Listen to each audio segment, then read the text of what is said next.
Welcome back to our ocean point. Ocean point में आप सभी का फिर स्वागत है। जैसे कि हम राजनीति विज्ञान क्लास 11 के चैप्टर वाइज सीरीज लेकर चल रहे हैं, उसके ऑलरेडी हम 3 चैप्टर कंप्लीट करा चुके हैं। आज लेकर आए हम 4th चैप्टर जिसका नाम है कार्यपालिका। इससे पहले हमने 3rd चैप्टर में राजनीति एंड चुनाव के बारे में जाना था और अपने प्रतिनिधि के बारे में जाना था कि हमारे प्रतिनिधि कैसे काम करते हैं, जो प्रतिनिधि सदस्य होते हैं वो जनता के लिए क्या उत्तरदायी होते हैं। ये सारी चीजें हमने डिटेल में बहुत ही बेसिक इजी लैंग्वेज के साथ जाना था और जो भी हमारे लास्ट उस वीडियो के अंदर आया वो पूरा का पूरा वे एनसीईआरटी बेस पर था। इसी तरह ये भी हमारा 4th चैप्टर जो है एनसीईआरटी बेस पर है, वो उससे कोई भी बाहर कुछ नहीं है। तो इसके अंदर हम जानेंगे कार्यपालिका क्या होता है, ये क्यों महत्वपूर्ण है, इसके क्या कार्य हैं और ये सारा हम इसके अंदर जानने वाले हैं। तो आइए चैप्टर को शुरू करने से पहले मैं आपको थोड़ा सा बता देता हूं क्या हमारे जो लोकतांत्रिक सरकार होती है उसके 3 अंग होते हैं, एक विधायिका, कार्यपालिका और न्यायपालिका। विधायिका के काम क्या होते हैं, कार्यपालिका के काम होते हैं और न्यायपालिका के क्या काम होते हैं, ये सारा हमारा चैप्टर वाइज इस बुक के अंदर दे रखा है। तो आज हम इसी तरह पहले जो पढ़ेंगे कार्यपालिका के बारे में पढ़ेंगे, कार्यपालिका के वर्क क्या है, यानी कि कार्यपालिका हमारे लिए क्यों महत्वपूर्ण है, इस चैप्टर के अंदर हम जानने वाले हैं। तो सबसे पहले देख लेते हैं कि लोकतांत्रिक सरकार में जो मैं अभी बता रहा था कि सरकार के 3 अंगों में बांटा गया है। नंबर 1 कार्यपालिका, न्यायपालिका और विधायिका। ये सारी तीनों चीजों में हमारा इसको सरकार के 3 अंगों में बांटा गया है। इसी तरह अब देख लेते हैं कार्यपालिका के वर्क क्या है। तो सबसे पहले देखते हैं कि सरकार के उस अंग से है जो कायदे कानून के संगठन को रोजाना लागू करता है। यानी कि अब इससे साफ साफ पता चल रहा है कि कार्यपालिका जो है वो हमारे कानूनों को लागू करने का काम करते हैं। अब इसमें जानते हैं कि कौन आते हैं। तो सरकार का वह अंग है जिसमें जो नियमों कानूनों को लागू करता है और प्रशासन का काम कराता है।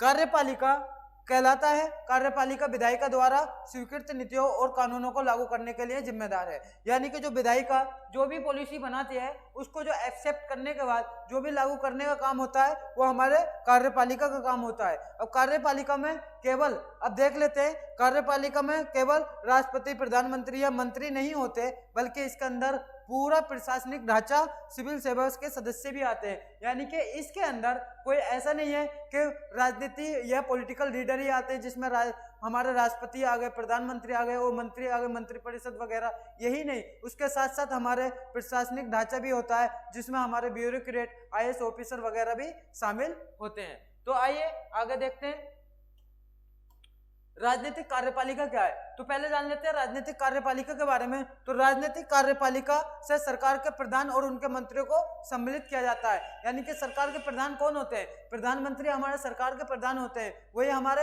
हेड ऑफ द गवर्नमेंट होते हैं। तो इसमें राजनीतिक कार्यपालिका के अंदर सरकार के प्रधान और उनके मंत्रियों को सम्मिलित किया जाता है, यानी कि उनको शामिल किया जाता है। ये सरकार की सभी नीतियों के लिए उत्तरदायी होते हैं। यानी कि सरकार की जो भी पॉलिसी, जो भी नीतियां बनाई जाएंगी वो इसके लिए उत्तरदायी यानी कि जवाबदेही होते हैं।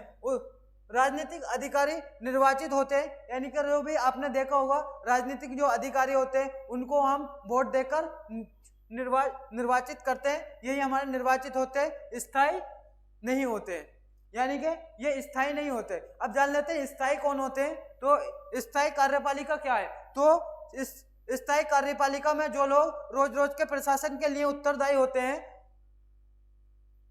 को सम्मिलित किया जाता है। ये सिविल सेवक हैं जैसा IAS, IPS आदि। तो ये जो होते हैं हमारे स्थायी होते हैं और ये हमारे आप जानते ही हैं, ये इन सबको अलग क्या एग्जाम देकर एग्जाम क्लियर करने के बाद में उनको एक पोस्ट मिलती है जो IAS, IPS की पोस्ट होती है, वो ये स्थायी होते हैं। और ये जो होते हैं ये स्थायी नहीं होते।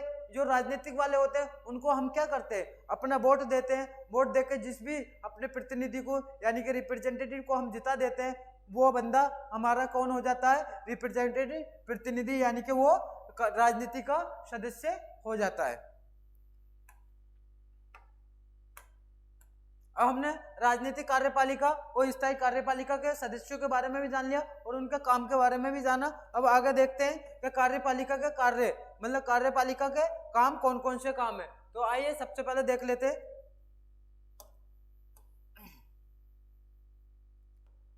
पहला काम क्या है, सरकार की नीतियों को लागू करना एवं विधायी निकाय द्वारा बनाए गए कानूनों को अमल में लाना। यानी कि जो भी सरकार नीतियां लागू करती है, जो भी नीतियां बनाती है या फिर जो भी विधायिका कोई कानून बनाती है, उसको लागू करने का काम कार्यपालिका कानून निर्माण प्रक्रिया में सरकार की सहायता करता है। और उसके बाद कार्यपालिका राज्य के साथ संबंधों को संचालन करता है, यानी कि स्टेट के साथ में जो संबंध है उनका भी संचालन करता है, विभिन्न प्रकार की संधियों एवं समझौतों को निष्पादन करता है।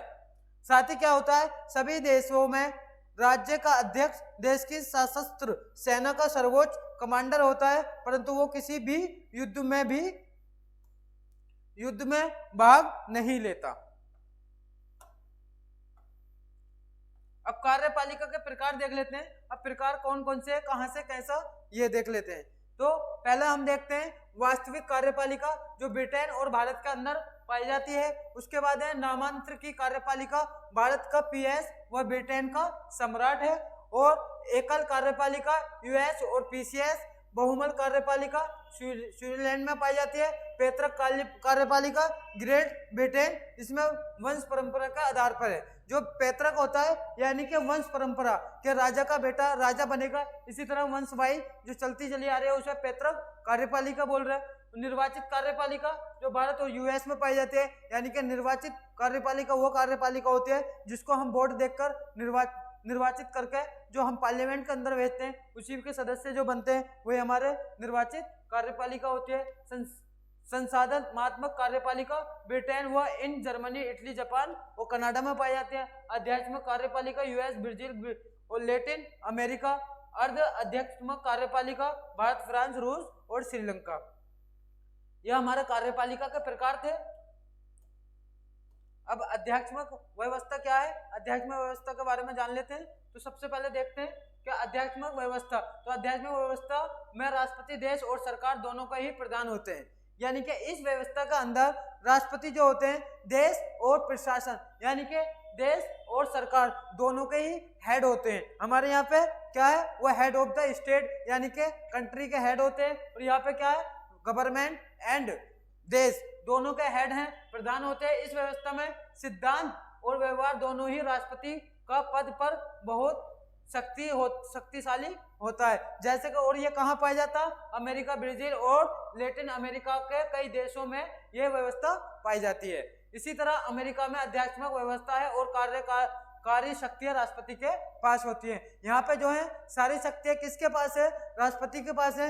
यानी कि हेड का जो भी मतलब देश का जो भी फैसला या गवर्नमेंट का जो भी फैसला वो सारे का सारा राष्ट्रपति के हाथ में है। अब संसदीय व्यवस्था क्या है, संसदीय व्यवस्था के बारे में जान लेते हैं। तो देखते हैं इसमें संसदीय व्यवस्था में प्रधानमंत्री सरकार के प्रधान होते हैं, यानी कि इसके अंदर प्रधानमंत्री जो होते हैं गवर्नमेंट के हेड होते हैं। इस व्यवस्था में एक राष्ट्रपति या राजा होता है जो देश का नामात्र का प्रधान होता है, यानी कि वो देश का नामात्र का प्रधान होता है। और क्या होता है, प्रधानमंत्री के पास वास्तविक शक्ति होती है। यहाँ पर जो प्रधानमंत्री होते हैं उन्हीं के पास क्या होती है, वास्तविक शक्तियां होती हैं। Bharat, Germany, Italy, Japan, England and पुर्तगाल आदि देशों में ये व्यवस्था पाई जाती है। अब जर्मनी में एक संसदीय व्यवस्था है जिसमें राष्ट्रपति नाम मात्र के प्रधान और चांसलर सरकार का प्रधान है। इसी तरह इटली में एक संसदीय व्यवस्था है जिसमें राष्ट्रपति देश का प्रधानमंत्री देश का और प्रधानमंत्री सरकार का प्रधान है। इसी तरह जापान का संसदीय व्यवस्था है जिसमें राजा देश का और प्रधानमंत्री सरकार का प्रधान है। और कनाडा के संसदीय लोकतंत्र और संवैधानिक राजतंत्र में जिसमें महारानी राज्य के प्रधान है और प्रधानमंत्री सरकार के प्रधान है। ये सारी चीजें आपने देखा होंगे कि राष्ट्रपति या ये सारे जो हैं देश के प्रधान हैं और जो प्रधानमंत्री हैं वो गवर्नमेंट के प्रधान है। अब अर्ध अध्यात्मक व्यवस्था, अर्ध अध्यात्मक व्यवस्था क्या है उसके बारे में जान लेते हैं। तो सबसे पहले देखते हैं कि अर्ध अध्यात्मक व्यवस्था में राष्ट्रपति और प्रधानमंत्री दोनों होते हैं। इसके अंदर जो होते हैं दोनों ही होते हैं, लेकिन उसमें राष्ट्रपति को दैनिक कार्यों के संपादक में महत्वपूर्ण शक्तियां प्राप्त हो सकती हैं। फ्रांस, रूस और श्रीलंका में ऐसी ही व्यवस्था है। उसके बाद क्या है, रूस में एक आध्यात्मिक व्यवस्था है जिसमें राष्ट्रपति देश का प्रधान और राष्ट्रपति द्वारा नियुक्त प्रधानमंत्री सरकार का प्रधान है। फ्रांस में राष्ट्रपति और प्रधानमंत्री आध्यात्मिक व्यवस्था के हिस्से हैं। राष्ट्रपति प्रधानमंत्री और अन्य मंत्रियों की नियुक्ति कराता है पर उन्हें पद से हटा नहीं सकता क्योंकि ये संसद के प्रति उत्तरदायी होते हैं। अब आ जाता है संसदीय प्रणाली क्या है। तो संसदीय प्रणाली के बारे में हम जान लेते हैं। इसमें क्या होता है कि प्रधानमंत्री और उसके सहयोगी वास्तविक कार्यपालिका की रचना करते हैं। इसी तरह प्रधानमंत्री और उसके मंत्रीगण विधानमंडल के सदस्य होते हैं और मंत्रिपरिषद विधानमंडल के प्रति सामूहिक रूप से उत्तरदायी होते हैं। निचला सदस्य होता है हमारा लोकसभा कभी भी राष्ट्रपति द्वारा भंग किया जा सकता है। मंत्रिमंडल को किसी भी सदस्य सदन के अश्वासन प्रस्ताव द्वारा हटाया जा सकता है। यह हमारा किसमें संसदीय प्रणाली इसके अंदर पाए जाते हैं। अब आया अध्यक्षीय प्रणाली। अध्यक्षीय प्रणाली में क्या है, थोड़ा सा उसमें डिफरेंस है। अब हम देख लेते हैं क्या डिफरेंस है। तो राष्ट्रपति कार्यपालिका वास्तविक अध्यक्ष होता है और यहाँ पे क्या है मंत्रिमंडल, यहाँ पे मंत्री विधानमंडल के सदस्य नहीं होते और वहां पे जो थे सदस्य थे। मंत्रिमंडल के सदस्य विधानमंडल के प्रति उत्तरदायी नहीं होते और उसमें देख रहे हैं हम संसदीय प्रणाली में कि वो उसके उत्तरदायी होते हैं और इसमें नहीं होते। राष्ट्रपति किसी भी सदन को भंग नहीं कर सकते, उसमें राष्ट्रपति जो है लोअर हाउस को भंग कर सकते हैं। विधानमंडल को मंत्रिमंडल के आश्वासन प्रस्ताव पारित करने का कोई अधिकार नहीं होता। अब देख लेते हैं भारत की संसदीय कार्यपालिका। अब हम अपने देश के बारे में देखते हैं कि हमारे देश की संसदीय कार्यपालिका का क्या किस तरीके से वर्क करती है। तो सबसे पहले देखते हैं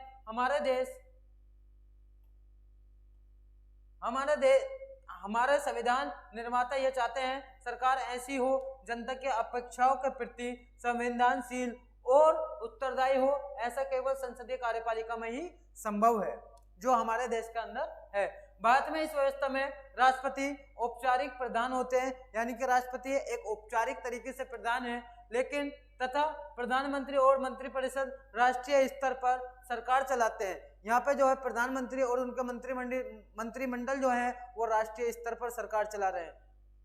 राज्यों के स्तर पर राज्यपाल, मुख्यमंत्री और मंत्रिपरिषद मिलकर कार्यपालिका बनाते हैं। ये स्टेट लेवल की बात बता रहे हैं। तो औपचारिक रूप से संघ की कार्यपालिका शक्तियां राष्ट्रपति को दी गई हैं, परंतु वास्तविक रूप से प्रधानमंत्री तथा मंत्रिपरिषद के माध्यम से राष्ट्रपति इन शक्तियों का प्रयोग करते हैं।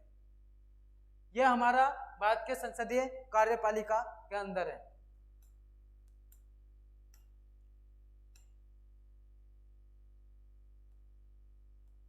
अब देख लेते हैं भारत में संसदीय प्रणाली को अपनाने के कारण। इसको अपनाने के क्या कारण है, तो सबसे पहले देखते हैं अध्यात्मक कार्यपालिका, क्योंकि राष्ट्रपति की शक्तियों पर बहुत बल देती है। इसमें शक्ति पूजा का खतरा बना रहता है। संविधान निर्माता एक ऐसी सरकार चाहते हैं जिसमें एक शक्तिशाली कार्यपालिका तो हो, लेकिन क्या साथ साथ इसमें व्यक्ति पूजा पर भी पर्याप्त अंकुश लगा हो। संसदीय व्यवस्था में कार्यपालिका विधायिका या जनता के प्रति उत्तरदायी होती है और नियंत्रित भी।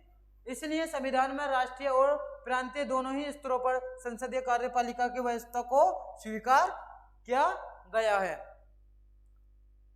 अब देख लेते हैं राष्ट्रपति। अब राष्ट्रपति जी के बारे में जान लेते हैं। राष्ट्रपति की पोस्ट क्या है। तो राष्ट्रपति 5 वर्ष के लिए चुने जाते हैं। इनको हम कितने 5 वर्ष के लिए चुना जाता है।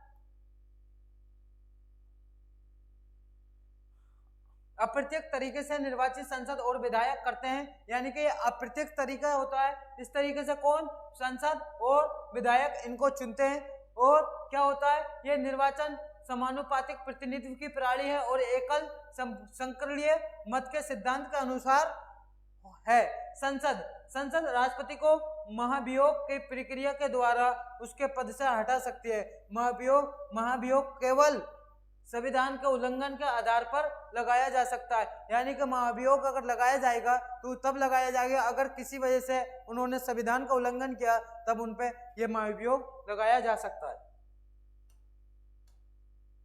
अब राष्ट्रपति की शक्तियां, उसके बारे में जान लेते हैं।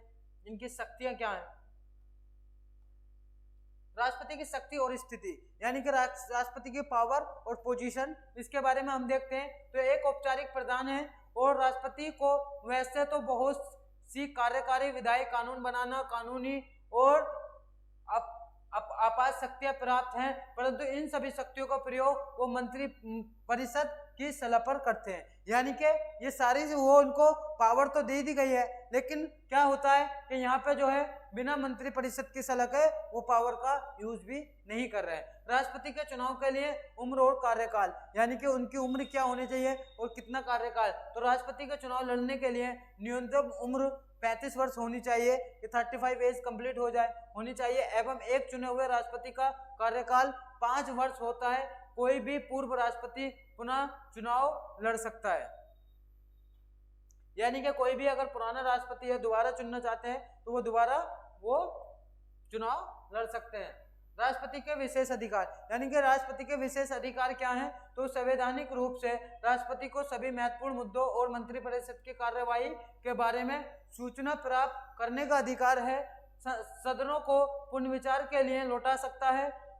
वीटो शक्ति का प्रयोग करके संसद द्वारा पारित विधेयकों को स्वीकृति देने में विलंब है। चुनाव के बाद कई नेताओं के दावे के समय ये निर्णय करे कि कौन प्रधानमंत्री बनेगा।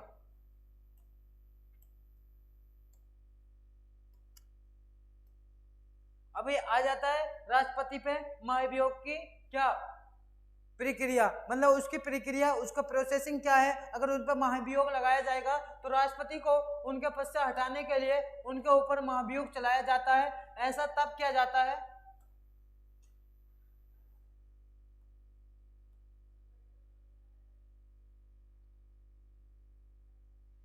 हाँ जी, ऐसा तब किया जाता है जब राष्ट्रपति संविधान का कोई उल्लंघन करते हैं। राष्ट्रपति पर महाभियोग का प्रस्ताव संसद के किसी भी सदन में चला, वो लोकसभा हो या राज्यसभा हो, पेश किया जा सकता है। इस प्रस्ताव को सदन में 2/3 से अधिक बहुमत की आवश्यकता होती है। इसके अंदर 2/3 से अधिक जो बहुमत होगी उसकी जरूरत पड़ेगी। यदि इस प्रस्ताव को सदन में 2/3 से अधिक बहुमत प्राप्त हो जाता है तो उसके विरुद्ध लगाए गए आरोप को दूसरे सदन के द्वारा जांच की जाती है। यानी कि अगर 2/3 के सदस्य जो हैं वो अगर लगा दिए फिर भी क्या है, उसके बाद दूसरे सदन के लिए जांच के लिए भेजा जाता है। यदि दूसरे सदन में इन आरोपों को 2/3 बहुमत से स्वीकार कर लिया जाता है तो राष्ट्रपति को अपने पद से हटना पड़ेगा। नोट, और देख लेते हैं कि अब तक किसी भी राष्ट्रपति पर महाभियोग नहीं लगाया गया है।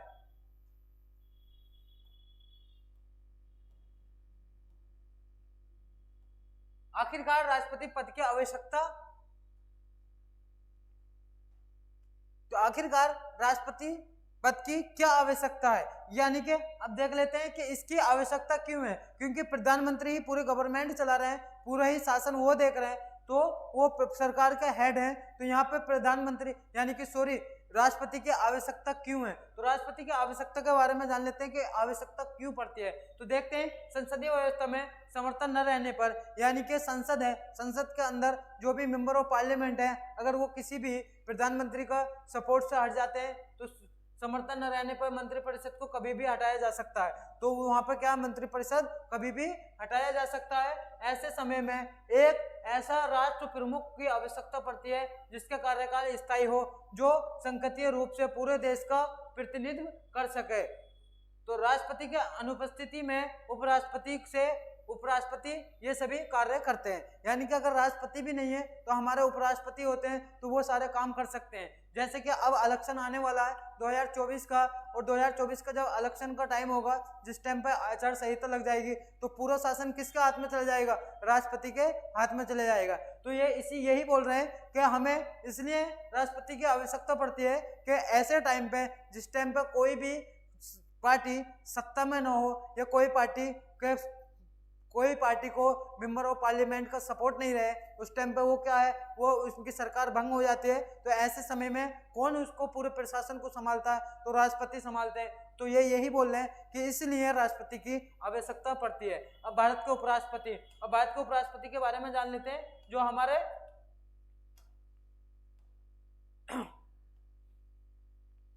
तो 5 वर्ष के लिए चुना भारत के उपराष्ट्रपति, ये भी 5 वर्ष के लिए चुने जाते हैं। तो 5 वर्ष के लिए चुना जाता है। जिस तरह राष्ट्रपति को चुना जाता है, वह राज्यसभा के पदेन सभापति होते हैं, यानी कि वो राज्यसभा के वो भी सभापति भी होते हैं। और राष्ट्रपति की मृत्यु, त्यागपत्र या महाभियोग द्वारा हटाए जाने पर अन्य किसी कारक के पद से रिक्त होने पर वे कार्यवाहक राष्ट्रपति का काम करते हैं। यानी कि अगर राष्ट्रपति किसी वजह से अपनी पोस्ट से हट जाते हैं और वो अगर जिस टाइम पर अगर राष्ट्रपति नहीं होते हैं अपनी जगह पर, तो वहां पे कौन, हम उपराष्ट्रपति अपना काम करते हैं। तो उपराष्ट्रपति को उनके पद से हटाने की प्रक्रिया, यानी कि उपराष्ट्रपति को भी हटाने की क्या प्रक्रिया है, तो उपराष्ट्रपति को राज्यसभा के प्रस्ताव द्वारा हटाया जा सकता है, बशर्ते कि लोकसभा भी उस प्रस्ताव को कर लिया हो। उपराष्ट्रपति पर महाभियोग लगाए जाने का कोई प्रावधान नहीं है। अब है उपराष्ट्रपति का चुनाव। उपराष्ट्रपति का चुनाव किस तरीके से होता है, तो उपराष्ट्रपति का चुनाव एक संकारीय मत प्रणाली के द्वारा होता है। यह चुनाव उपराष्ट्रपति के चुनाव से भिन्न, यह चुनाव राष्ट्रपति के चुनाव से भिन्न है। यानी कि जो राष्ट्रपति का चुनाव होता है उससे थोड़ा सा ये चेंज है। इसमें केवल संसद के दोनों सदस्य ही भाग लेते हैं, विधानमंडलों की कोई भूमिका नहीं होती है। राष्ट्रपति पद को शपथ भारत के राष्ट्रपति के द्वारा दिलाई जाती है। यानी कि उपराष्ट्रपति को जो शपथ दिलाने वाले होते हैं वो भी कौन, हमारे राष्ट्रपति ही होते हैं। तो उपराष्ट्रपति का कार्य तथा शक्तियां, अब उपराष्ट्रपति का कार्य और शक्तियां देख लेते हैं। तो पहले देखते हैं कि उपराष्ट्रपति का कार्य तथा शक्तियां। तो राष्ट्रपति राज्यसभा के सभापति के रूप में कार्य करते हैं। वह राज्यसभा के अध्यक्ष के रूप में सदन की कार्यवाही को चलाते हैं।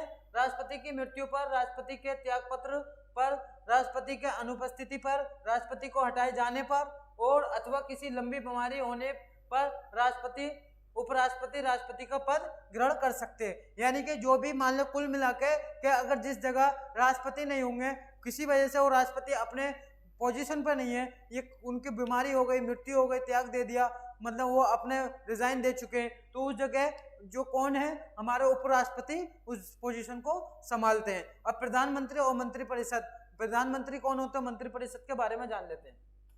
अब तक जान लेते हैं हम राष्ट्रपति उपराष्ट्रपति के बारे में, अब प्रधानमंत्री और मंत्रिपरिषद के बारे में जान लेते हैं।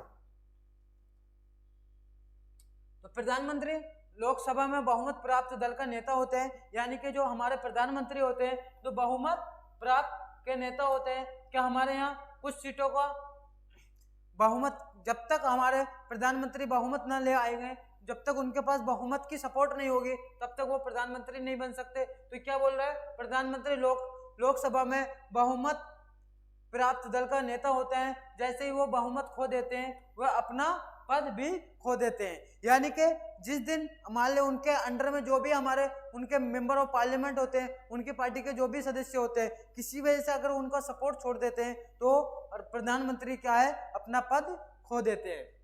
प्रधानमंत्री मंत्रिपरिषद का प्रधान ही तय करता है कि उसके मंत्रिपरिषद में कौन कौन मंत्री होंगे। ये प्रधानमंत्री ही होते हैं जो अपने मंत्रिपरिषद को डिसाइड करेंगे कि उनके जो मंत्रिपरिषद में कौन कौन मंत्री होंगे। प्रधानमंत्री ही विभिन्न मंत्रियों के पद का स्तर और मंत्रालय का आवंटन करते हैं और प्रधानमंत्री ही होते हैं कि सारे मंत्रियों को उनके पद का और उनके मंत्रालयों का आवंटन करते हैं। इसी कारण वह मंत्रिपरिषद का प्रधान भी होते हैं। इसी वजह से उनको मंत्रिपरिषद का प्रधान भी कहा जाता है। प्रधानमंत्री तथा सभी मंत्रियों के लिए संसद का सदस्य होना अनिवार्य है। यानी कि प्रधानमंत्री और अन्य मंत्री जो होते हैं उन सबको क्या, मेंबर ऑफ पार्लियामेंट होना बहुत जरूरी है, अनिवार्य है। संसद का सदस्य हुए बिना यदि कोई व्यक्ति मंत्री या प्रधानमंत्री बन जाता है तो उसे 6 महीने के भीतर ही संसद किसी भी सदन के सदस्य के रूप में निर्वाचित होना पड़ता है। मान लो उस टाइम पे वो बन गया और वो उस टाइम पे जिस टाइम बना मंत्री, उस टाइम पे वो कहीं का भी क्या किसी भी जगह का सदन से संसद नहीं है, तो उसको क्या करना होगा, किसी भी सदन के सदस्य के रूप में उसको निर्वाचित होना पड़ेगा। कितने, 6 महीने के अंदर अंदर।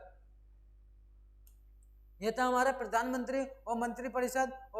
अब देख लेते हैं मंत्रिपरिषद का आकार कितना होना चाहिए। यानी कि उसकी भी एक लिमिट है कि इतने ही कैबिनेट मंत्री या मंत्रिपरिषद होना चाहिए। तो इसमें बता रहे हैं संविधान के 91 संशोधन के द्वारा यह व्यवस्था की गई कि मंत्रिपरिषद के सदस्यों की संख्या लोकसभा या राज्यसभा की विधानसभा की कुल सदस्य संख्या का 15% से अधिक नहीं होना चाहिए। तो तो ये बोल रहे हैं कि हमारे जो 91 संशोधन आया उसके अंदर ये बोल दिया गया कि मंत्रिपरिषद की जो संख्या होनी चाहिए टोटल वो कितनी, हमारे 15% से ज्यादा नहीं होनी चाहिए। तो मंत्री जो अगर 15% देखें तो हमारे जो देश के टोटल है 543 सीट हैं, उसका अगर 15% निकालें तो ऑलमोस्ट 80-82 सीट वो मंत्री की बन जाती हैं। इसी तरह मंत्रिपरिषद लोकसभा के प्रति समूह रूप से उत्तरदायी होते हैं। इसका अर्थ है जो सरकार लोकसभा में विश्वास खो देती है उसे त्याग पत्र देना पड़ता है, यानी कि जो सरकार लोकसभा के अंदर अपना भरोसा खो देती है तो उसको त्याग देना पड़ता है। ये सिद्धांत मंत्रिमंडल के एकजुटता के सिद्धांत पर आधारित है। इसी भावना पर यह है कि यदि किसी एक मंत्री के विरुद्ध भी अविश्वास प्रस्ताव पारित हो जाए तो संपूर्ण मंत्रिपरिषद को त्याग देना पड़ता है। अब है प्रधानमंत्री का स्थान। अब प्रधानमंत्री के स्थान की बात कर लेते हैं। तो सरकार में सर्वोपरि है, यानी कि सबसे ऊपर है सरकार के अंदर, क्योंकि वो हेड होते हैं। और मंत्रिपरिषद तभी अस्तित्व में आती है जब प्रधानमंत्री अपने पद की शपथ ग्रहण कर लेते हैं, यानी कि मंत्रिपरिषद जो होती है जब तक वो प्रधानमंत्री अपनी शपथ नहीं लेंगे तब तक वो क्या है, मंत्रिपरिषद भी नहीं बनेगी, क्योंकि प्रधानमंत्री ही मंत्रिपरिषद का आवंटन करते हैं। प्रधानमंत्री की मृत्यु या त्यागपत्र से पूरी मंत्रिपरिषद भंग हो जाती है। और किसी वजह से प्रधानमंत्री के अगर एक्सपायर हो जाते हैं, प्रधानमंत्री त्याग दे देते हैं, प्रधानमंत्री रिजाइन दे देते हैं, तो पूरी जो मंत्रिपरिषद है पूरी की पूरी भंग हो जाती है।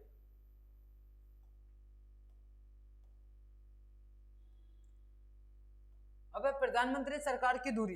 प्रधानमंत्री एक तरफ मंत्रिपरिषद तथा दूसरी तरफ राष्ट्रपति और संसद के बीच सेतु का काम करता है। वे संघीय मामले में प्रशासन और प्रस्तावित कानूनों के बारे में राष्ट्रपति को सूचित करता है। ये प्रधानमंत्री सरकार की धुरी मतलब प्रधानमंत्री की शक्ति के स्रोत। अब देख लेते हैं प्रधानमंत्री की जो शक्तियां हैं उसके कौन कौन से सोर्स हैं, उनकी शक्तियों का स्रोत क्या है। तो सबसे पहले देखते हैं मंत्रिपरिषद पर नियंत्रण, लोकसभा का नियंत्रण, मीडिया तक पहुंच, चुनाव के द्वारा उसका व्यक्तिगत उभार, अंतर्राष्ट्रीय सम्मेलन में राष्ट्रीय नेता की छवि, और क्या अधिकारी वर्ग पर आधित्व, विदेश यात्राओं के दौरान नेता की छवि और पॉकेट बॉक्स। ये जो है ये सारी शक्तियां के स्रोत हैं। और आगे देखते हैं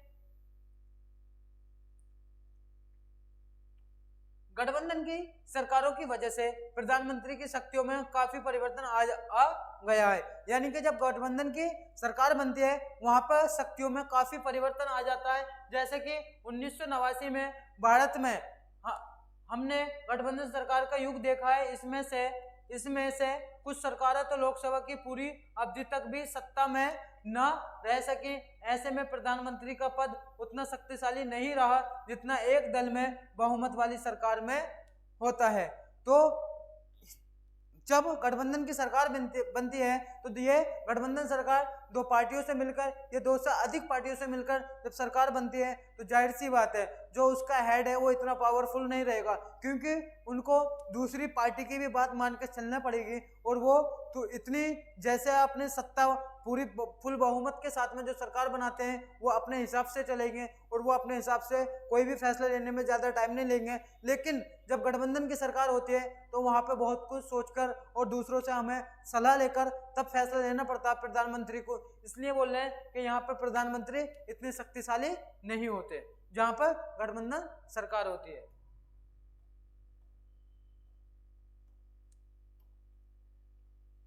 अब है प्रधानमंत्री पद की शक्तियों में आए बदलाव। इसमें प्रधानमंत्री की शक्ति के मतलब बदलाव कौन कौन सा है। प्रधानमंत्री पद की शक्तियों में जो बदलाव आए हैं तो प्रधानमंत्री के चयन में राष्ट्रपति की भूमिका बढ़ी है। राजनीतिक सहयोग से परस्पर परामर्श की प्रवृत्ति बढ़ी है। प्रधानमंत्री के विशेष अधिकारों पर अंकुश लगा है। सहयोगी दलों के साथ बातचीत तथा समझौते के बाद ही नीतियां बनती हैं। सरकारों में कार्यपालिका का स्वरूप। अब सरकारों में कार्यपालिका का स्वरूप क्या है।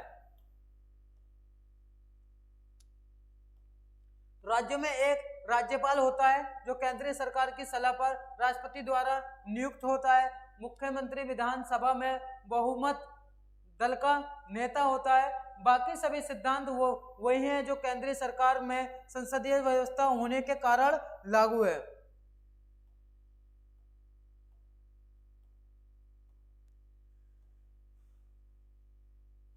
अब देख लेते हैं स्थायी कार्यपालिका, जिसे हम बोलते हैं नौकरशाही। नौकरशाही क्या है? तो कार्यपालिका में मुख्यतः राष्ट्रपति, प्रधानमंत्री, मंत्रीगण और नौकरशाही या प्रशासनिक मशीनरी का एक विशाल संगठन सम्मिलित होता है।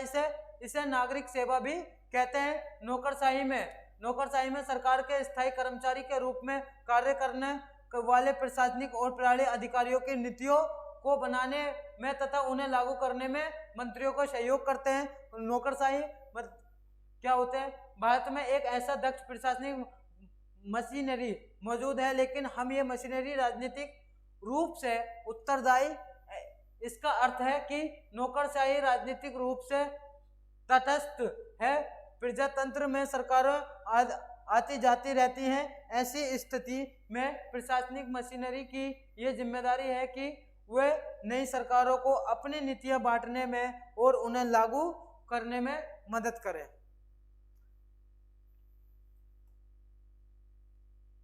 अब देख लेते हैं नौकरशाही के सदस्यों का चुनाव। नौकरशाही के सदस्यों का चुनाव कैसा होता है? तो नौकरशाही में अखिल भारतीय सेवाएं, यानी कि अखिल भारतीय सेवाएं, प्रांतीय सेवाएं, स्थायी सरकार के कर्मचारी और लोक उपक्रमों के तकनीकी एवं प्रतिबंधित अधिकारी सम्मिलित हैं। भारत में सिविल सेवा के सदस्यों में भर्ती की प्रक्रिया का कार्य संघ लोक सेवा आयोग यानी कि यूपीएससी ही को सौंपा गया है। तो ये जो हमारे नौकरशाही के चुनाव जो क्या है, मतलब जो हमारे जितने भी आईएएस आईपीएस जो होते हैं, और इसका काम किसको दे दिया गया है, और भी जो हमारे ब्यूरोक्रेट होते हैं, तो ये सारा काम यूपीएससी को सौंपा गया है, जो जहां से सारे ब्यूरोक्रेट बनकर निकलते हैं।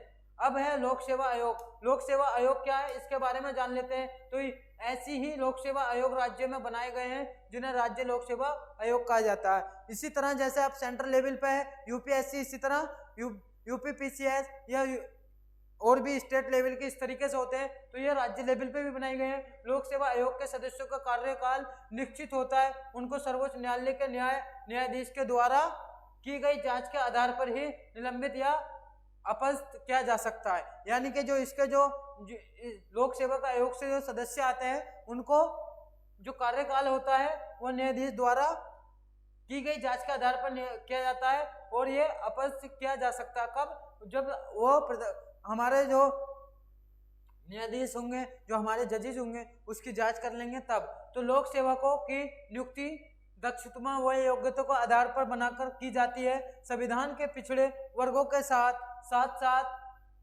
समाज के सभी वर्गों को सरकारी नौकरशाही बनने का मौका दिया है। इसके लिए संविधान दलित और आदिवासियों के लिए आरक्षण की व्यवस्था करता है, और ये क्या है, हमारे सभी नागरिकों को इसका मौका दिया गया है। और जो हमारे दलित या आदिवासी जो पिछड़े लोग रह गए, उनके लिए रिजर्वेशन भी किया गया है। उनको कुछ सीटें यानी कि उनको कुछ % तक की छूट भी मिलती है। अब है सिविल सेवा का वर्गीकरण। इसका वर्गीकरण क्या है? तो अखिल भारतीय सेवाएं, भारतीय प्रशासनिक सेवा, भारतीय पुलिस सेवा, और क्या है, केंद्रीय सेवाएं, भारतीय विदेश सेवाएं, भारतीय सीमा शुल्क, और प्रांतीय सेवाएं, डिप्टी कलेक्टर, बिक्री कर अधिकारी, बिक्री कर मतलब इनकम टैक्स वाले, ये सब कौन है? ये सिविल सेवाओं का वर्गीकरण है। भारतीय प्रशासनिक सेवा में कौन आ गया? आईएएस, तथा भारतीय पुलिस सेवा में आईपीएस के जो उम्मीदवारों का चयन संघ लोक सेवा आयोग ही करता है, यानी कि यूपीएससी ही करती है। किसी जिले का जिला अधिकारी कलेक्टर उस जिले में क्या सरकार का सबसे महत्वपूर्ण अधिकारी होता है, और ये सामान्यतः आईएएस स्तर का अधिकारी होता है। ये तो सभी जानते हैं कि हमारे जो जिले के कलेक्टर होते हैं वो सबसे ऊपर होते हैं, मतलब सबसे हाई पावर उन्हीं के पास होती है। अगर देखा जाए हमारे देश के अंदर सबसे जो गवर्नमेंट का हेड बना दिया गया तो वो किनको, पीएम को, और स्टेट का हेड बना दिया गया है सीएम को, और जिले का हेड बना दिया गया है डीएम को। तो हमारे यहाँ अगर देखा जाए तो 3 ही राजा हैं, पीएम, सीएम, डीएम। अब है लास्ट टॉपिक जो हम देखते हैं पॉकेट वीटो। पॉकेट वीटो क्या होता है? जब राष्ट्रपति किसी विधायक पर अनुमति नहीं देते हैं और संविधान के अनुच्छेद 3 के अंतर्गत पुनर्विचार को भी नहीं लौटाते हैं, ऐसी स्थिति को पॉकेट वीटो का प्रयोग करता है। यानी कि अगर कोई भी कानून या कोई भी प्रस्ताव अगर राष्ट्रपति के पास भेजा गया और उन्होंने उसको ना तो वापस किया और ना उस पर कोई जवाब दिया, तो ऐसी स्थिति में उसको क्या बोलते हैं? वीटो बोलते हैं, पॉकेट वीटो बोलते हैं। तो थैंक यू दोस्तों एंड तक बने रहने के लिए। और जिन भी साथियों ने अभी तक हमारे पिछले लेक्चर नहीं देखे हैं तो हमारे ओशियन पॉइंट चैनल पर जाकर उन लेक्चर को भी देख सकते हैं। और धन्यवाद साथियों एंड तक बने रहने के लिए।